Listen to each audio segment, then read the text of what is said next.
You're listening to Answers from the Akashic Records, a world of empowerment service from Aingeal Rose and Ahonu.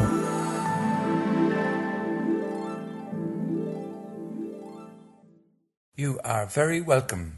This is Ahonu, and with me is my lovely Aingeal Rose. Once again, and thankfully.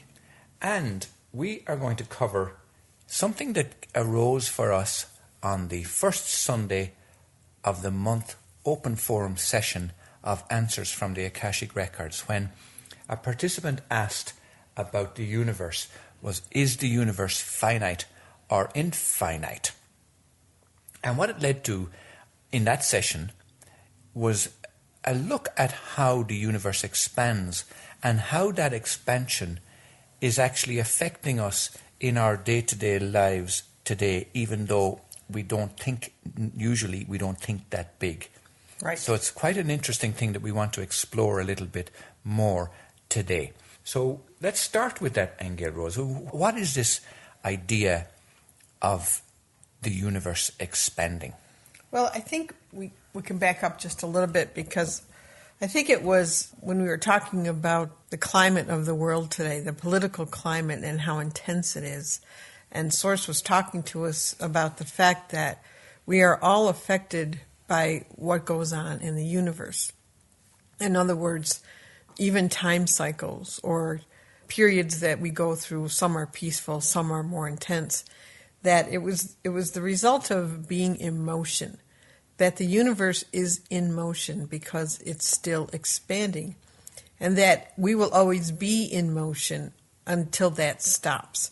And then, if it ever does, okay? But I found that answer quite revealing from Source, to say that we are in a perpetual state of motion that is coming from the motion of the expansion of the universe. So, on one hand, it can make you feel that, well, you're just going along for the ride, you know?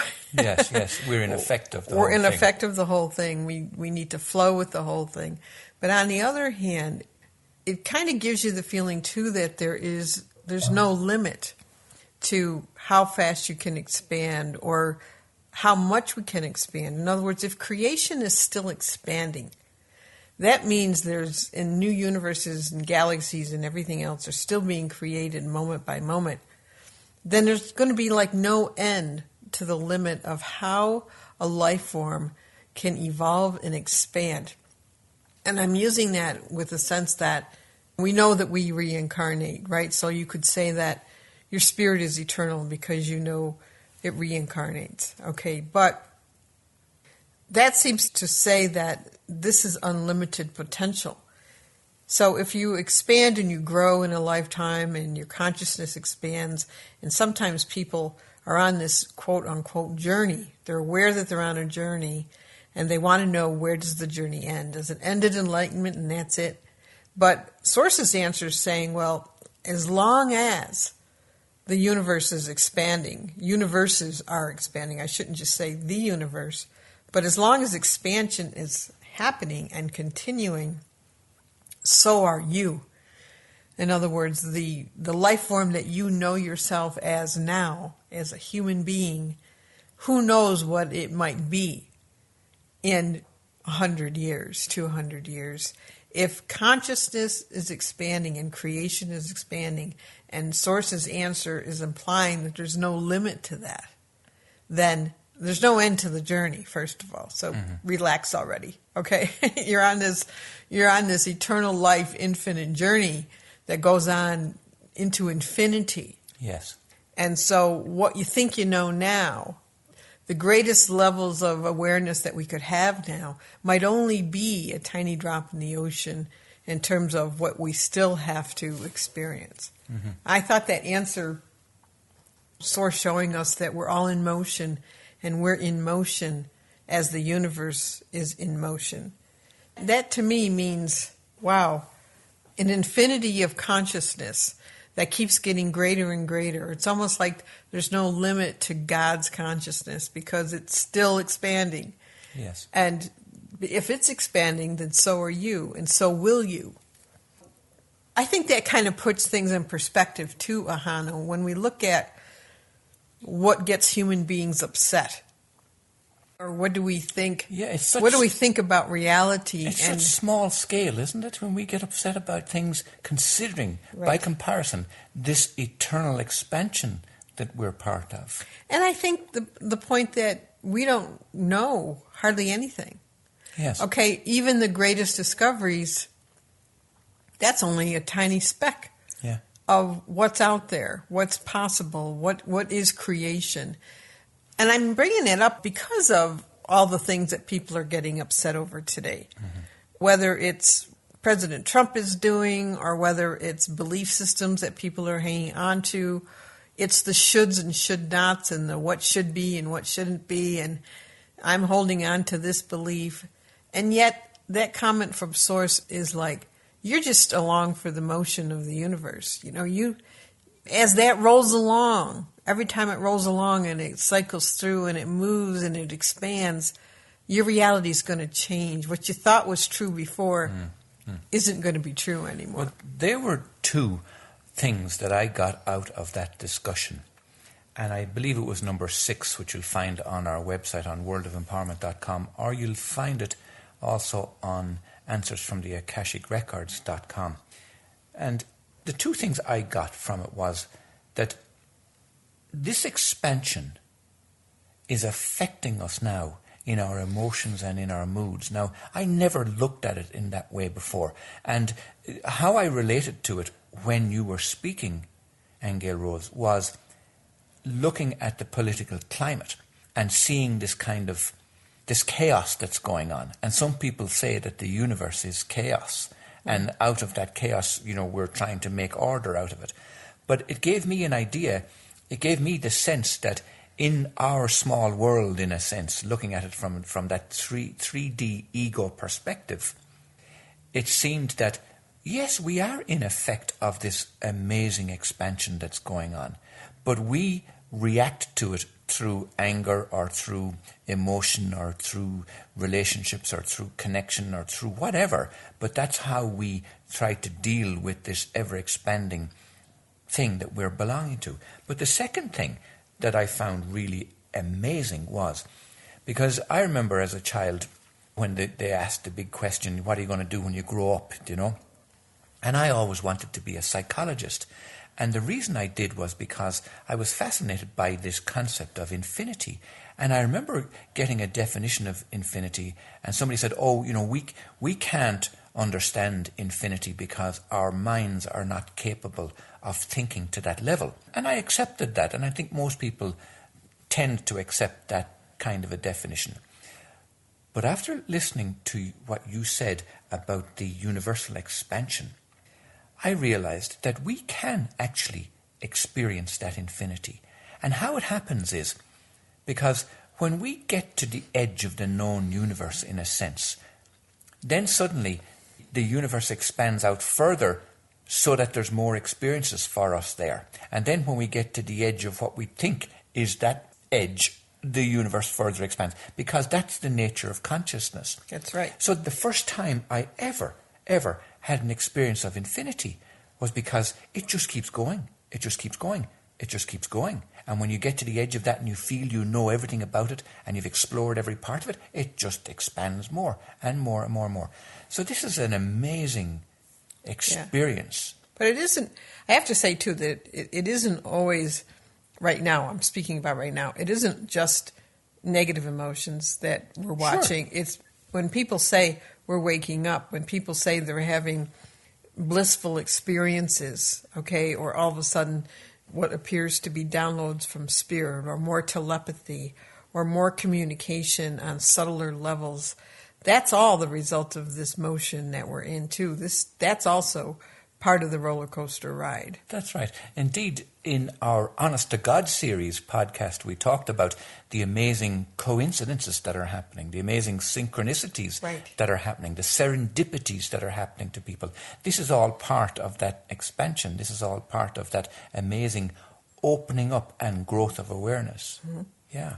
That's right. And I think the universe, too, in its motion, does go through these ebbs and flows. It might be like a snowball running downhill. Do you know what I mean? Yes. Go have a very fast momentum, and then it hits the bottom and it just rolls a little bit, and it kind of either stops periodically or just slows really slowly, and it looks like nothing's changing for hundreds of years, you know?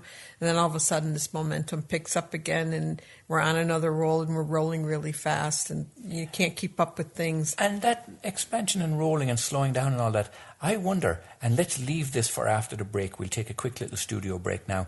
But the question I want to ask Aingeal Rose is that slowing down and speeding up what we experience from history as the golden age and the dark ages and all of that? Is that somehow connected? So let's take a quick little break, and we're going to do it by way of introducing you to the 10 books that we have already published of answers from the Akashic records.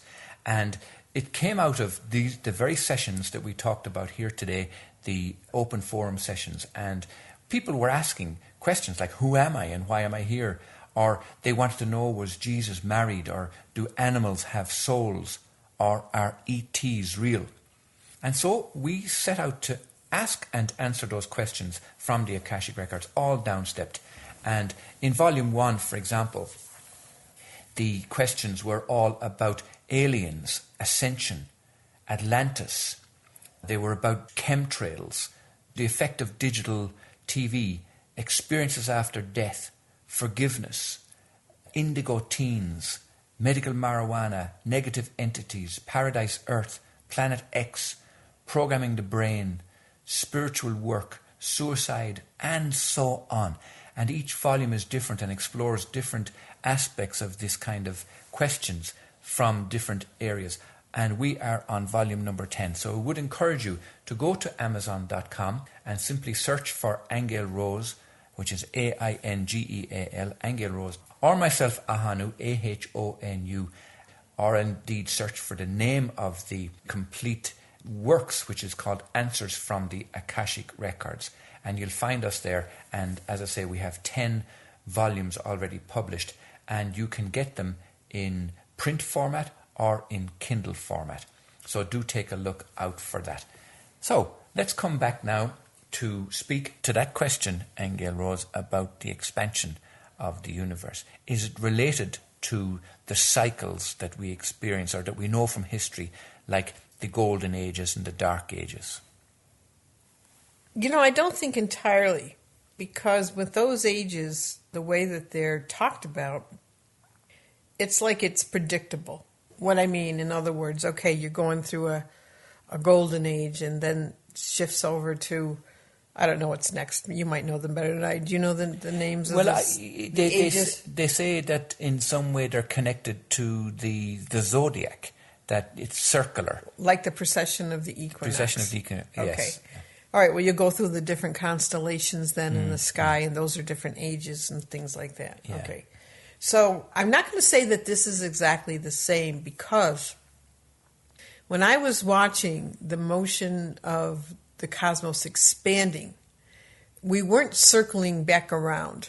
It was going out there. And I think it might have linked in to the discussion on the flat Earth, in the sense that Source was explaining how every dimension is on a flat plane, okay? And there's billions of dimensions all through the universe.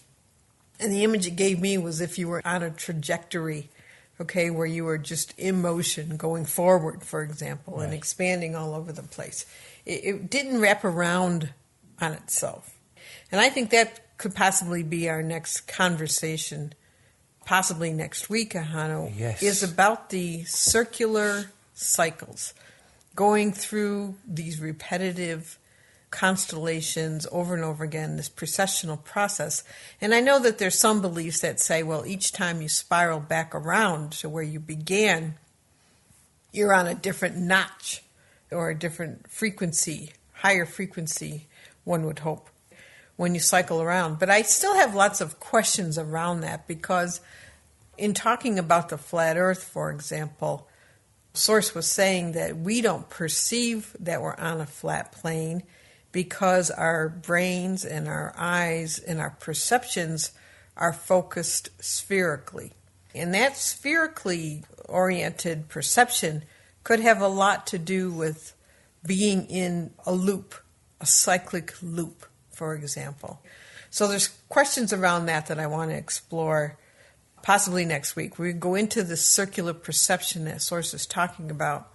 Okay, so to answer your question, the motion I'm seeing out there in the universe, with the universe expanding, doesn't look like it's in a cyclic pattern that circles around. It's a snowball effect. It's motion going outward, expanding outward, exploding outward in many, many directions. It doesn't look like it is a pattern of elliptical, let's just say, or a circumference that comes back around on itself. Right. Okay. That's a whole separate thing. It is a whole separate thing. And we'll discuss that next week. We will. Okay, so let's leave it at that, and we'll put the little incentive there for you to tune in next week and listen, because we will be talking about the precession of the equinoxes. We want to go into the frequencies of these cycles. We want to talk about those golden ages and those dark ages and what causes them and all of that kind of thing. And in general, why and how we perceive these cycles as circular. Right, and when we talk about getting off the wheel of karma, Ahonu, and getting off the wheel entirely, that suggests that this circular perception that we're in, this cycling around, this history repeating itself over and over, is all the result of a circular perception, and there seems to be a suggestion that what would happen if you got out of that. Right. Now, we did do a fabulous session once upon a time about time, actually. Right. And interestingly enough, we may draw that back in. Yeah, let's draw that back in. I think that when you talk about the wheel of karma, there may be this wheel of time that's connected into that. So right. let's question time. Let's question that. Because we did have a listener comment on that show we did on time, and she was quite annoyed with me, this person, because I think I suggested that time was finite. And she thought, no, it's a fact that time is throughout the whole universe. So I don't agree with that. I didn't feel that I got that from Source, so we'll question that again. Right. Is time throughout all creation? Right, I'm going to write that down, Aingeal Rose. Is it the same throughout all creation? Is that what you are Well, asking? does it exist throughout all? Does time exist throughout all creation? Or is it just in our circular perception? Right. Okay, lots to think about. Until next week. Until next Got week. the juices flowing now, Ahonu. You've been listening to myself, Ahonu, and Aingeal Rose. Tune in. You can hear us on Stitcher Radio if you're on the Androids, and if you're on iTunes, you'll get us on iTunes, and you'll find us on Amazon, and you'll find us in good bookstores as well for the printed versions of these discussions. So until then, take care. Bye-bye. See you next week. You've been listening to Answers from the Akashic Records, a world of empowerment service from Aingeal Rose and Ahonu. To get the profound statements from the Akashic Records in your mailbox each week, log on to worldofempowerment.com.